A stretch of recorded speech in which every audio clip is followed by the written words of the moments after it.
Hey everybody, I thought I'd post another video and actually a series of couple of videos around optimizing your record player or turntable and some of the things that I've learned as I've been kind of focusing on getting the best sound out of my turntable.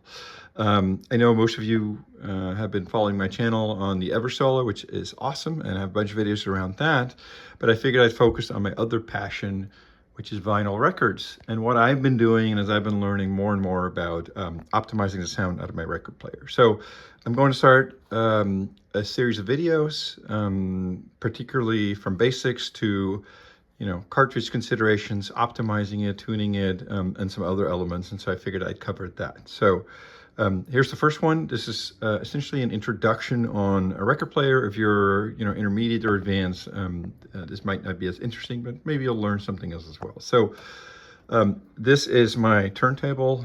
Specifically, for most of you, you can call it a record player or a turntable. Turntable typically spins the record but doesn't actually have speakers built into it. A record player sometimes have speakers attached to it. There's cheaper versions that you can do there. So that's just kind of the difference. I think a lot of them call it a turntable. Now the second thing is really the platter itself, right? That's the piece that moves and spins the record. And that's what rotates and where the record actually sits on. A heavier platter offers better stability and often better sound.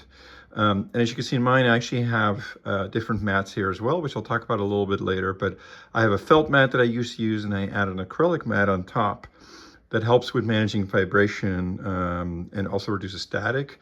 Kind of looks cool. I got an orange one there as well.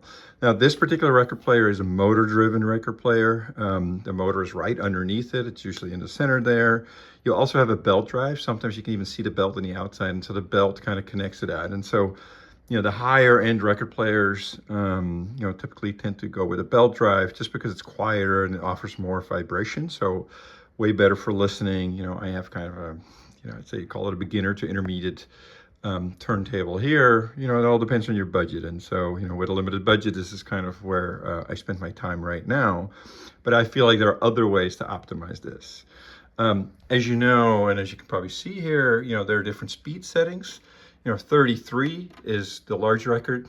These are the typical vinyl records. A good album by David Bowie right there. The 45s are like the small records, right? And so you kind of adjust the setting, and that kind of adjusts the speed of the table itself. So there's that one. There is what folks call the tone arm itself. So this is the tone arm here. Some have a straight tone arm and then a curved head shell here.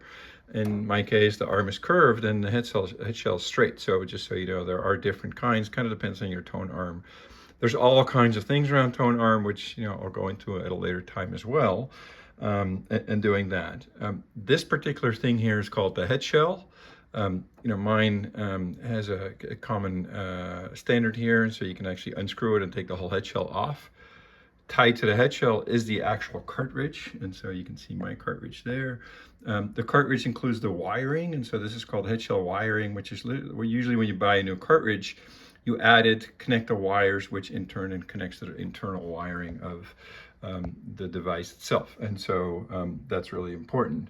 The wiring has typically different colors, and the different colors are really for left and right channel and then left and right ground. And so that's really an important piece. Probably the most important thing in my mind particularly is the cartridge itself. And so, this is my particular cartridge. I'll go into more details on cartridges, and I'll even show some different examples of that. This is mine. This is a Denon DL103, but this one is particularly modified, so you can actually see there's a piece of the housing missing to actually help with sound quality. And this also has a different stylus and a tip, and I'll talk about that later as well.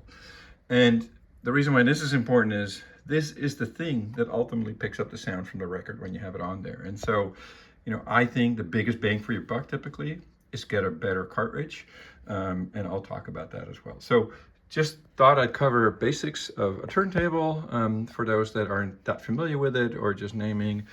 One thing I did not mention here is, you can kind of have a lever to move the arm up and down.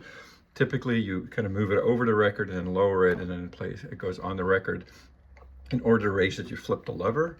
And then the last thing as well is there are these weight settings here. And so this weight controls the pressure on the cartridge. And so every cartridge has a different setting and weight that you need to think about. And so in my case, I have it dialed for 2.2 grams. I'll later on show you how I do that as well. And then there's an anti-skating setting, and that's the button right there. What anti-skating controls is, how the record manages, how the needle moves as the record spins. And so if your skating setting is wrong, it might actually pull it in the inside and start skipping and things like that. So it's important to kind of tweak that. I'll post another video on this. So hopefully this somewhat basic tutorial on turntables and some of the mechanics is helpful. And I'll shortly post another video on turntables or record playing as well. Thanks for watching. Let me know if you like this. There'll be more coming. I have probably about 5 or 6 videos I have in mind. So stay tuned. Thanks for watching. Please subscribe if you can too. Thanks. Bye.